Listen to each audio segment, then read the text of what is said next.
Hello everyone, this is the part 2 for chapter number 3 genetics.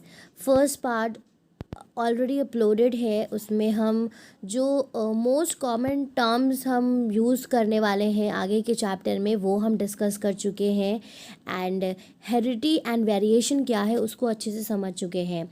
अगर आपको उसमें कोई कन्फ्यूजन है तो आप कमेंट सेक्शन में कमेंट करके मुझसे पूछ सकते हैं। इस लेक्चर में अब हम मेन जो टॉपिक है उसको डिस्कस करेंगे, Mendel and his hybridization experiment. तो हाइब्रिडाइजेशन एक्सपेरिमेंट क्या है? मेंडल ने कुछ एक्सपेरिमेंट्स किए थे, उन्हीं के बेसिस पे मेंडल ने क्या किए थे, कुछ लॉज बनाए थे जिनको हम लॉज ऑफ इनहेरिटेंस कहते हैं।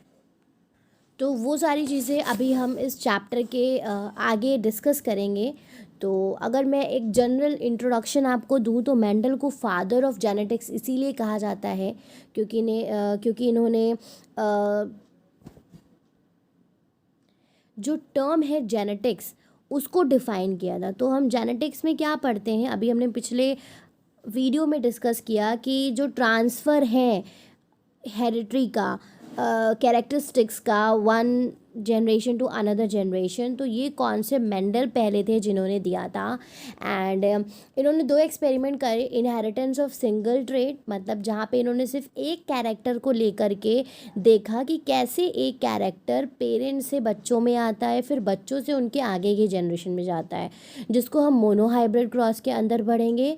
और ये याद रखिए कि जब इन्होंने मोनोहाइब्रिड क्रॉस किया तो वहाँ से 2 लॉज इन्होंने बताए, मतलब अपने एक्सपेरिमेंट के बेसिस पे 2 लॉज बनाए जिनको हम कहते हैं लॉ ऑफ डोमिनेंस, ठीक है।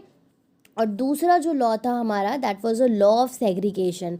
तो ये दोनों लॉज जो ड्राइव हुए ये मेंडल के पहले एक्सपेरिमेंट से ड्राइव हुए थे, law of segregation and law of dominance.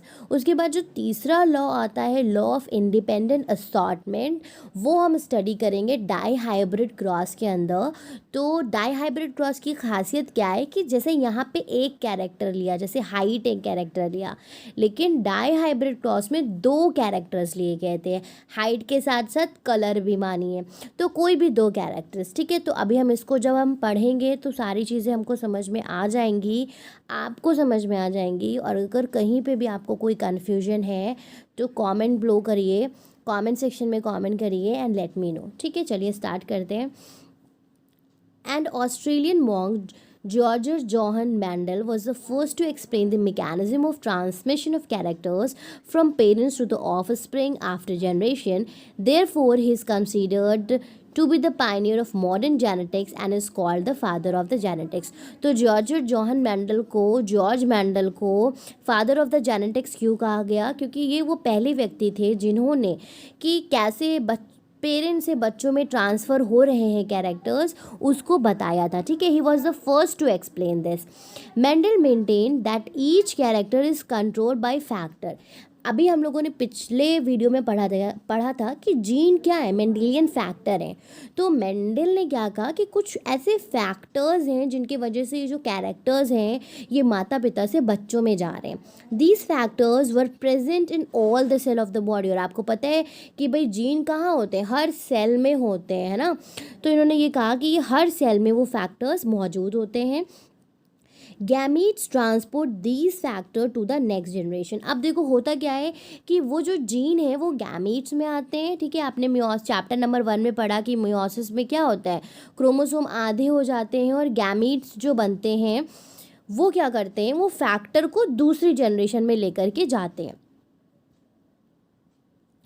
The gametes are the only connecting link between 2 generation. अब इससे हमें क्या पता चलता है कि गैमीट्स क्या है, जो 2 जनरेशन के बीच में लिंक है, जो कैरेक्टर्स को एक जनरेशन से दूसरे जनरेशन से ला रहे हैं वो गैमीट्स हैं। They form the physical basis of heredity. इसीलिए गैमीट्स को क्या कहा जाता है कि they are the physical basis of heredity, ठीक है। फिर Mendel conducted his historic hybridization cross breeding experiment on garden P.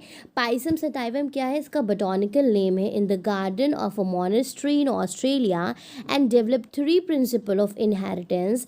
These form the basis of later advances in genetics. तो मेंडल ने क्या किया, इनका जो एक्सपेरिमेंट है, हिस्टोरिकल एक्सपेरिमेंट है, जिसको हाइब्रिडाइजेशन कहा जाता है या क्रॉस ब्रीडिंग किया जाता है, इन्होंने क्या किया था कि मटर का प्लांट लेकर के उस पे एक्सपेरिमेंट किया था, ठीक है। और जो उन्होंने मटर की वैरायटी ली थी उसमें 7 कॉन्स्ट्रैक्टिंग कैरेक्टर्स लिए थे, जो कि यहाँ पे आप देख सकते हो। मतलब उसमें हाइट वाले भी, जो टॉल मटर का प्लांट, ड्रॉफ मटर का प्लांट, फ्लावर की पोजीशन एक्सियल पे हो, टर्मिनल पे हो, कलर, मतलब इसी तरह से 7 कैरेक्टर्स लेके। कॉन्स्ट्रैक्टिंग कैरेक्टर का मतलब क्या है, जो 7 अलग अलग एक दूसरे से अपोजिट हो। जैसे मानो अगर एक की क्या इनफ्लैटेंड है तो दूसरा क्या है कॉन्स्ट्रिक्टेड है। तो इस तरह के मटर के इन्होंने पेड़ लेकर के उनके बीच में क्रॉस ब्रीडिंग कराई। जैसे मानो पर्पल लिया एक मटर का प्लांट और एक लिया वाइट, अब इसके बीच में क्रॉस करवा के देखा कि क्या होता है। एक राउंड लिया, एक रिंकल लिया, इसके बीच में क्रॉस करवा के देखा कि क्या होता है। तो इसी तरह से इन्होंने 7 कॉन्स्ट्रैक्टिंग कैरेक्टर्स लिए थे मटर के पेड़ के और उनके बीच में क्रॉसेस करवाए। फिर इन्होंने देखा कि फर्स्ट जनरेशन में क्या होता है, सेकेंड जनरेशन में क्या होता है, अगर मैं एक कैरेक्टर लेता हूँ तो क्या होता है और अगर 2 कैरेक्टर लेता हूँ तो क्या होता है। इसी के बेसिस पे मेंडल ने क्या किया, अपने लॉज बनाए, जो कि हम आगे चैप्टर में पढ़ेंगे, मेंडल्स लॉ ऑफ इनहेरिटेंस, जिसमें 3 लॉज हम पढ़ेंगे, dominance, segregation and independent assortment. जब आप अभी मोनो हाइब्रिड और डाई हाइब्रिड पढ़ोगे तो उसमें ये तीनों लॉज आपके क्लियर हो जाएंगे, ठीक है। अब आगे बात करते हैं मेंडल का जो क्रॉस ब्रीडिंग एक्सपेरिमेंट था, ये क्या था। इन इस cross breeding experiment Mendel selected 7 pair of contrasting characters in garden B.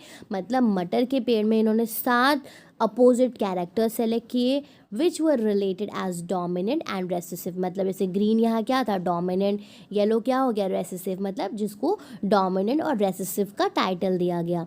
He studied inheritance of 1 pair of contrasting character as a time.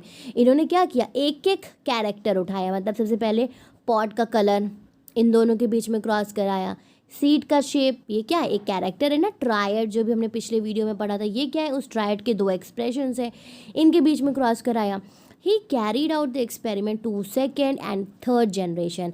कितनी बार करवाया, पहली जनरेशन, दूसरी जनरेशन, तीसरी जनरेशन, इतने एक्सपेरिमेंट्स, इतने क्रॉसेस करवाए। He maintain the statistical record of all experiment by counting all the seeds and grouping them on the basis of characters that they represented। मतलब फिर ये क्रॉसेस कराने के बाद, मतलब अगर आप यहाँ से समझो तो जब उसने टॉल और ड्रॉफ वैरायटी ली तो सबसे पहले तो ये सेल्फ फर्टिलाइज्ड करे हुए प्योर ब्रीडिंग थे, ठीक है। इनके बीच में सेल्फ फर्टिलाइजेशन हो चुका था, प्योर ब्रीड्स थे ये। फिर क्या हुआ, इनको अब हमें क्या कराना था, क्रॉस फर्टिलाइज कराना था इन दोनों को, ठीक है। तो क्रॉस फर्टिलाइज कराने का मतलब क्या है कि भाई उसमें से हम क्या करेंगे, सेल्फ पॉलिनेशन को हमें क्या करना है, बचाना है कि प्लांट में सेल्फ पॉलिनेशन ना हो। तो सेल्फ पॉलिनेशन को एलिमिनेट करने के लिए क्या किया Mendel remove anthers early in the bud stage from the flowers which were taken as the female flowers. तो क्या किया गया कि उसमें से एंथर्स को रिमूव कर दिया गया और इस रिमूविंग के प्रोसेस को इमैस्कुलेशन कहा गया। When the stigma of these flowers emasculated flowers were fully mature, तो जब स्टिग्मा बड़े हुए तो उनको क्रॉस फर्टिलाइज करवाया गया किसी और के एंथर से। मतलब जिसके बीच में हमें क्रॉस चाहिए था, जैसे टॉल और ड्रॉफ का चाहिए था तो उनके बीच में हमने क्रॉस करा दिया, तो उसको क्या कहा गया, cross pollinated flowers were tagged and enclosed in a muslin cloth bag to avoid the further deposition of pollen from the unknown sources। मतलब ये तरीका बताया जा रहा है कि इन्होंने किस तरह से उसको क्रॉस फर्टिलाइज कराया और कैसे सेल्फ फर्टिलाइजेशन से प्रोटेक्ट किया। तो इसी को हम कहते हैं टेक्निक ऑफ हाइब्रिडाइजेशन, ठीक है। फिर उसके बाद क्या होगा, पहले पेरेंट जनरेशन थी ये, फिर क्या आएंगे, जो नेक्स्ट जनरेशन है वो उसके बाद बनेगी। अब चलो, अब हम बात करते हैं कि मेंडल ने गार्डन पी, एक मटर का प्लांट क्यों लिया। तो क्योंकि जो पी प्लांट है ये बाइसेक्शुअल फ्लावर्स लेता है, मतलब उसमें मेल और फीमेल दोनों पार्ट्स प्रेजेंट होते हैं और सेल्फ पॉलिनेट हो जाता है। The structure of P flower does not permit the cross pollination, और जो इसका स्ट्रक्चर है वो ऐसा है कि क्रॉस पॉलिनेशन परमिट नहीं करता है, सेल्फ पॉलिनेशन अलाउ करता है। सो बीइंग सेल्फ पॉलिनेटेड, तो क्योंकि ये सेल्फ पॉलिनेटेड होते हैं तो इनके जो प्लांट की वैरायटी होती है प्योर लाइन होती है, होमोजाइगस रहते हैं। इनकी ऑफ स्प्रिंग कैसी रहेगी? प्योर लाइन, जो मैंने अभी आपको बताया। Pea plants are annual, therefore several generation could be studied within a short period। तो ये कैसे होते हैं? एनुअल होते हैं, तो उसकी जो जनरेशन है उसको आराम से स्टडी किया जा सकता है।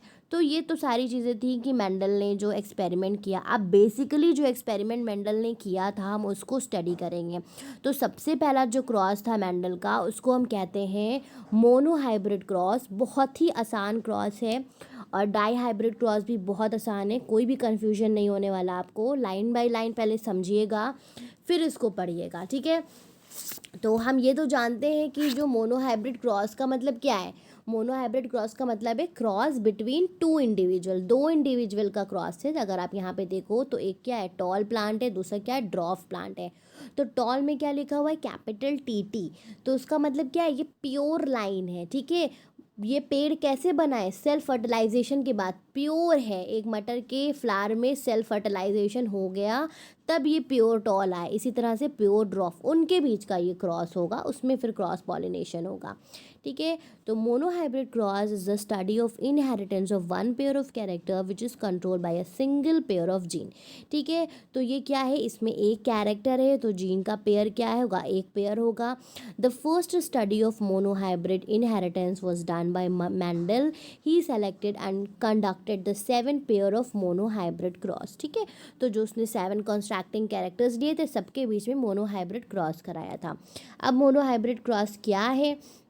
Mendel's monohybrid cross experiment, Mendel selected 2 sets of pure breeding pea plants with contrasting character। अब यहाँ पे ट्राइड क्या है? ट्राइड हाइट है, मतलब जो कैरेक्टर हम ले रहे हैं, जिसका स्टडी कर रहे हैं, वो हाइट है। और उसके दो एक्सप्रेशंस क्या होंगे कि एक प्योर टॉल प्लांट होगा और एक प्योर ड्रॉफ प्लांट होगा। तो प्योर ब्रीडिंग का मतलब क्या है कि पेड़ों को सेल्फ फर्टिलाइज हमने किया है, और वो क्या आते हैं? प्योर टॉल और प्योर ड्रॉफ आते हैं। फिर क्या है? He call the tall plant as homozygous. हमने बताया था कि अगर टी लिखा है इसका मतलब क्या है? दोनों क्या है? जीन सेम है, तो ये होमोजाइगस टॉल है। और इसी तरह से स्मॉल टी क्या हो जाएंगे? होमोजाइगस ड्रॉफ हो जाएंगे। These plants were called the parental generation. क्योंकि ये इनको पी जनरेशन क्यों लिखा गया है? क्योंकि इनको हम ले करके इनका क्रॉस करा रहे हैं। तो ये क्या है? ये हमारे यहाँ पे पेरेंट्स हैं और इनके गैमीट्स यहाँ पे अभी अब हम गैमीट्स आगे बनाएंगे। जीन क्या है? टी है, और इसी तरह से इसकी जीन क्या है? स्मॉल टी है, ठीक है। That is represented by P generation, और पेरेंट जनरेशन को पी जनरेशन से रिप्रेजेंट किया है। Mendel cross pollinated these tall plants with the dwarf plants. The seeds produced by the cross pollinating these P generation plants were collected and grown to produce the hybrid plants, ठीक है। फिर क्या हुआ? इन toll और ड्रॉफ की जो seeds थी, that the seeds produce by cross pollinating these, जो उनकी सीड्स थी उनको कलेक्ट करके जब ग्रो किया गया तो उससे हाइब्रिड्स प्लांट बनाए गए। These belong to first filial generation. तो जो वो क्या थी? वो F1 जनरेशन थी, जिसको हम क्या कहते हैं? हाइब्रिड्स कहते हैं, ठीक है। All the plants of the hybrids were toll. तो अब हम ज़रा एक बार इसको क्रॉस से देखेंगे।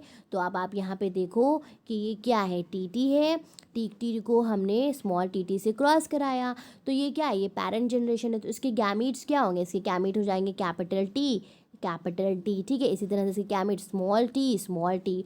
और पनेट स्क्वायर में हम कैसे लिखते हैं? यहाँ पे कंफ्यूज होने की ज़रूरत नहीं है, इसको आप सिंपल करके इस तरह से बना सकते हो।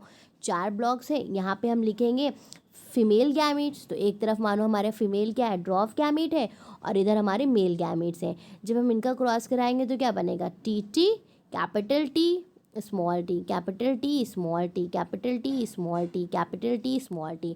तो अगर आपकी जो बुक में बना हुआ है आप इसको भी ध्यान से देखो तो चारों ब्लॉक में क्या है?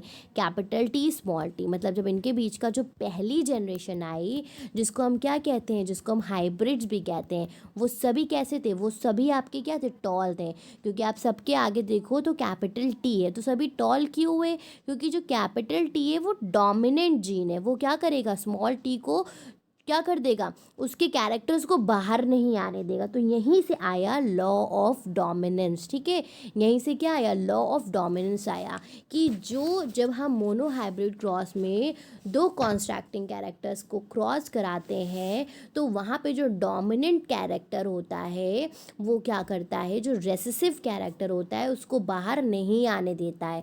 तो टीटी के केस में ये प्लांट टॉल कहलाएगा। तो ये हमारा क्या है, लॉ ऑफ डोमिनेंस है, जो स्टेट करता है that out of a pair of contrasting character present together, ये क्या है, दो अलग अलग कैरेक्टर्स हैं, ठीक है, जो कि एक साथ प्रेजेंट है, एक क्या रहेगा, एक्सप्रेस्ड होगा और एक क्या रहेगा, रेसेसिव रहेगा।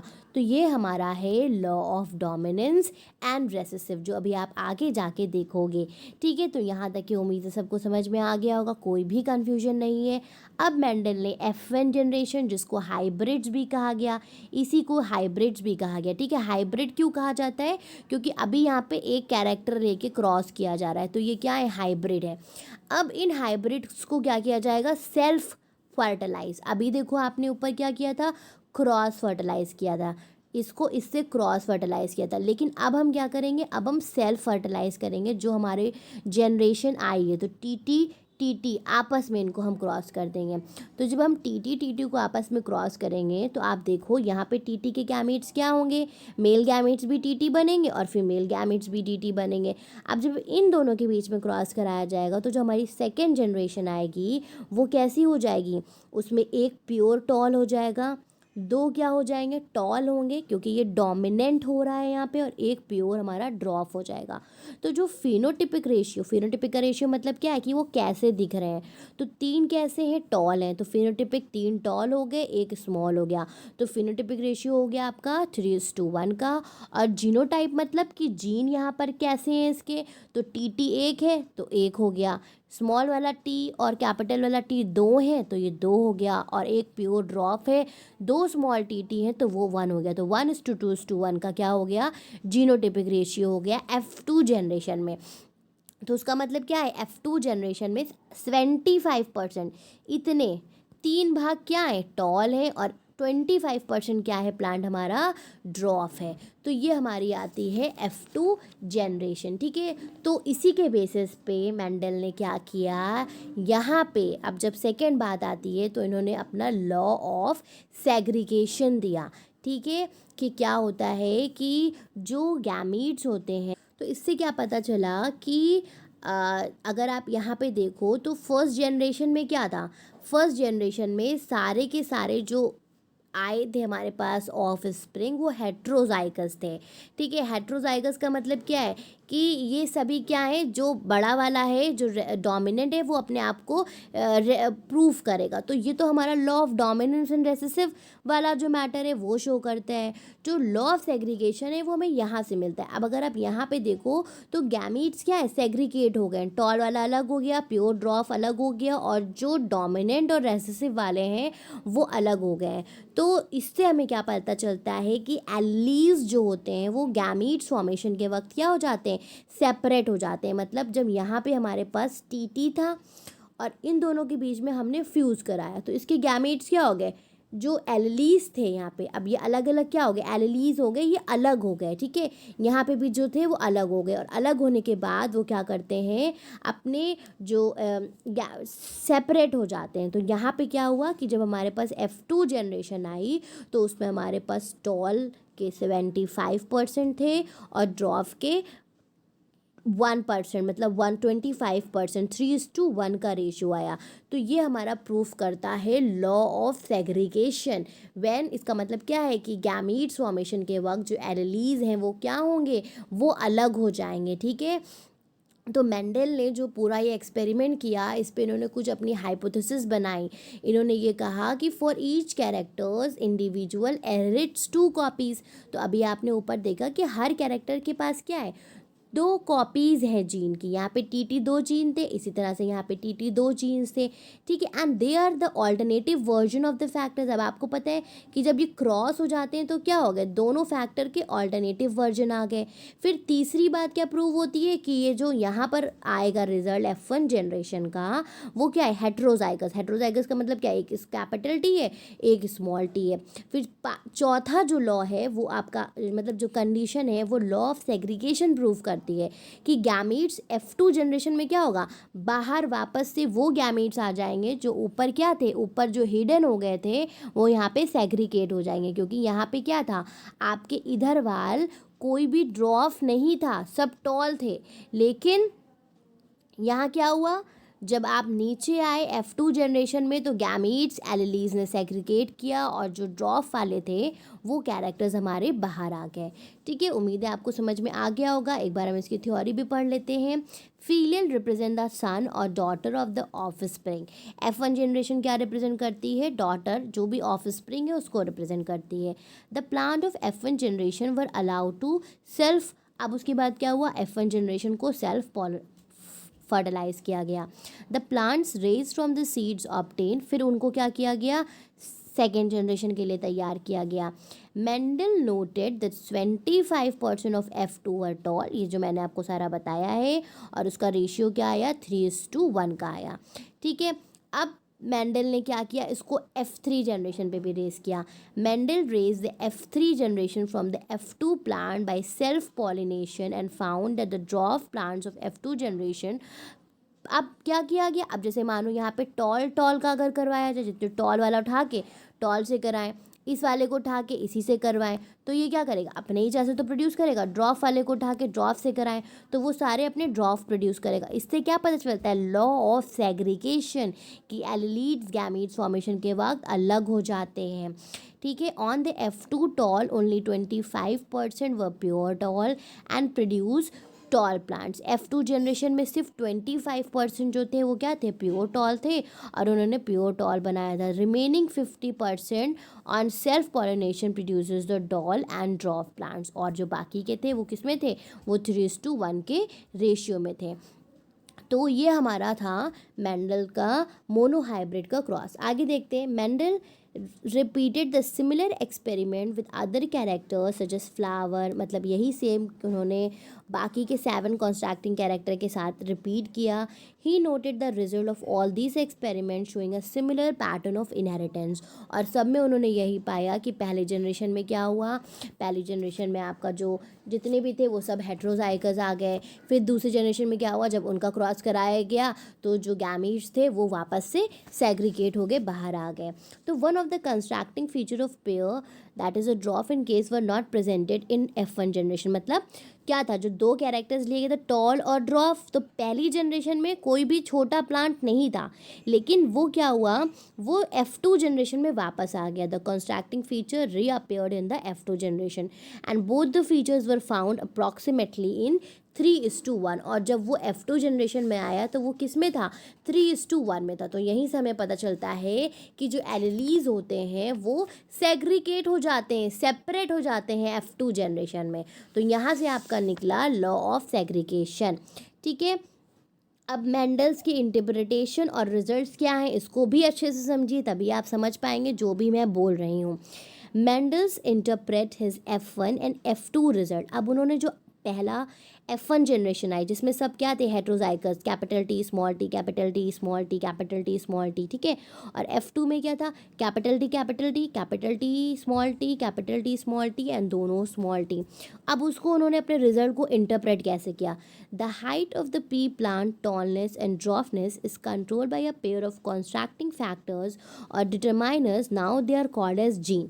ठीक है, a plant is tall because it possesses factors for tallness represented by capital T, and a plant is dwarf because it possesses factors for dwarfness represented by small t. This lead to the establishment of law of unit character.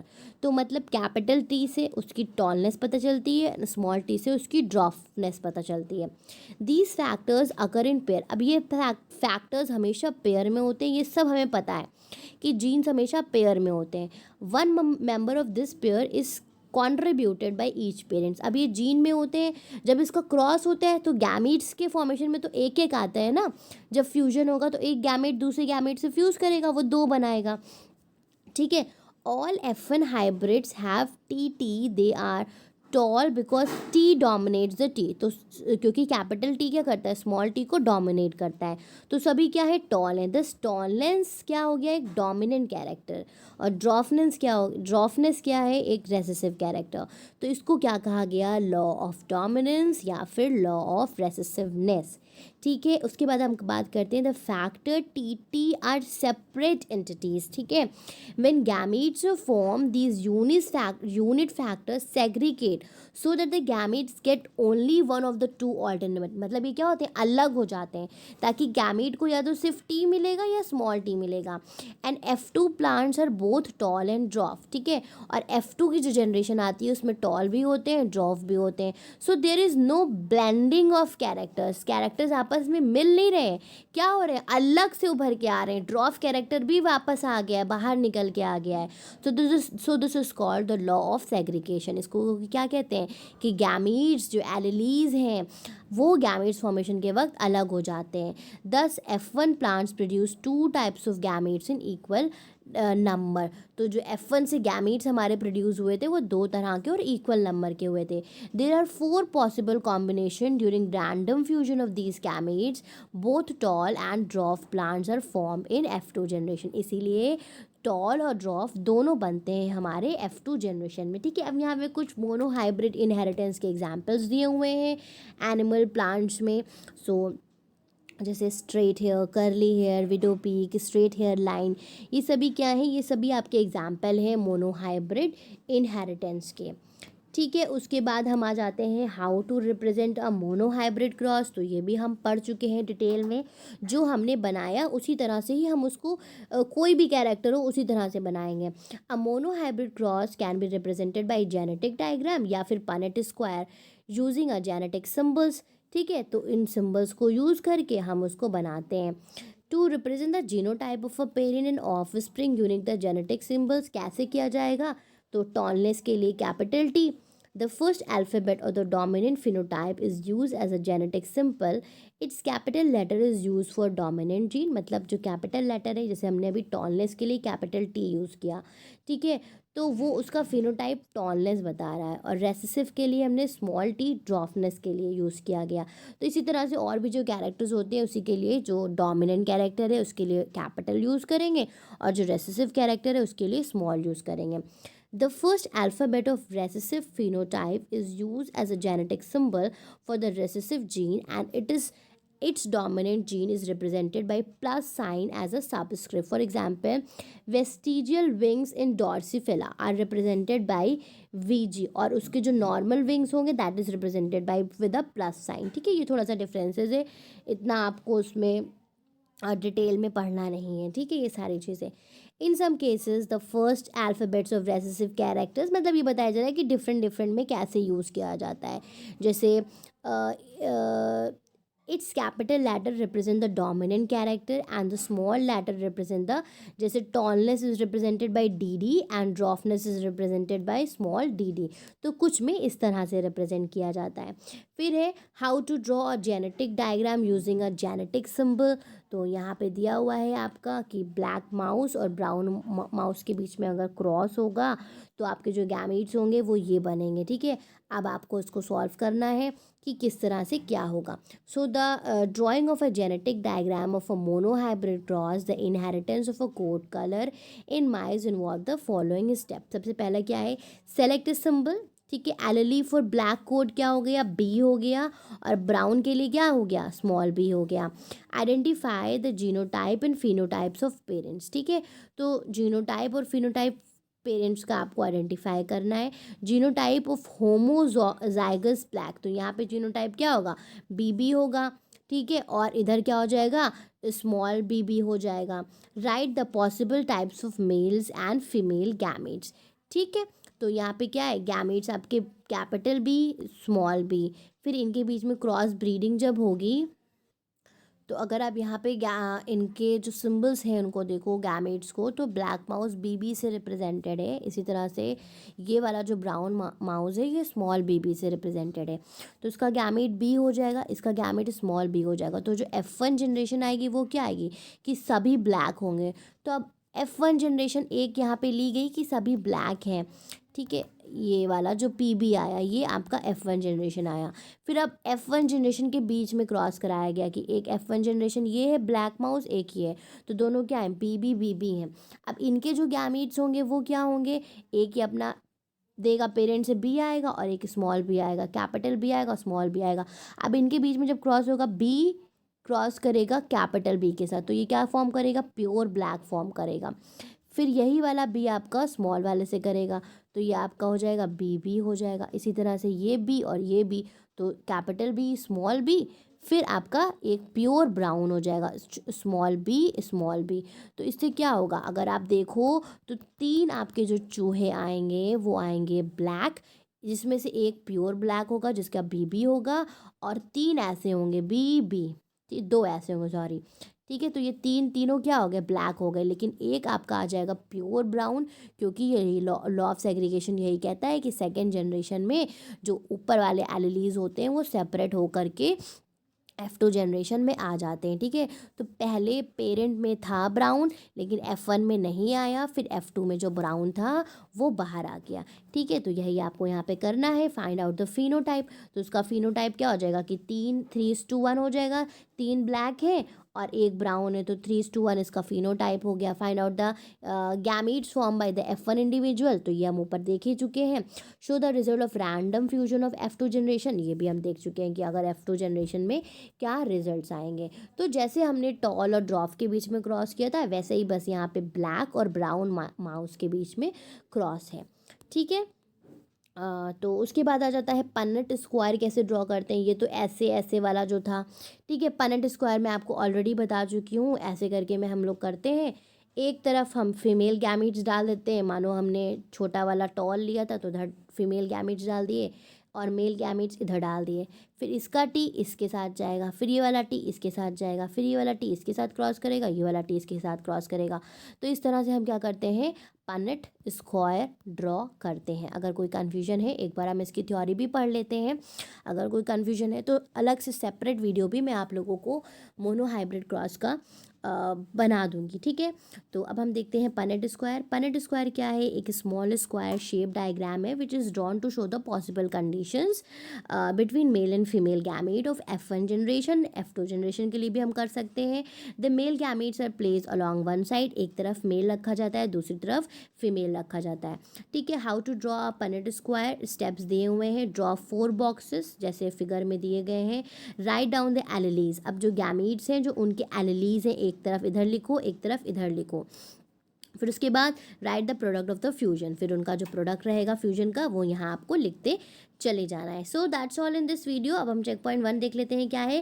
Father of genetics किसको कहते हैं, comment section में comment करके मुझे बताइए। What structure of cells are called the hereditary vehicle, बहुत answer आसान है इसका भी आंसर मुझे कमेंट सेक्शन में चाहिए है। F1 क्या इंडिकेट करता है ये भी कमेंट सेक्शन में आप बताएंगे। हेरिडिटी क्या है ये आपको बताने की ज़रूरत नहीं है, आप सभी को पता है कि ट्रांसफ़र जो कैरेक्टर्स के हो रहे हैं वो आपका हेरिडिटी कहलाता है। Give F2 ratio of phenotype and genotype of a mono hybrid cross. Mono hybrid cross का F2 रेशियो क्या होता है, फिनोटिपिक एंड जीनोटिपिक। तो दिस ऑल्सो आप मुझे कमेंट सेक्शन में कमेंट करके बताएंगे। अगर आपको सारी चीज़ें क्लियर हैं तो आप ये सभी चारों आंसर्स मुझे दे सकते हैं। And that's all in this video. Thank you everyone for watching the video. Second video में हम डाई हाइब्रिड क्रॉस को डिस्कस करेंगे। अगर इस वीडियो में कहीं पे कोई भी कन्फ्यूजन है किसी क्रॉस में तो आप मुझे कमेंट सेक्शन में कमेंट करके पूछ सकते हैं। Thank you everyone.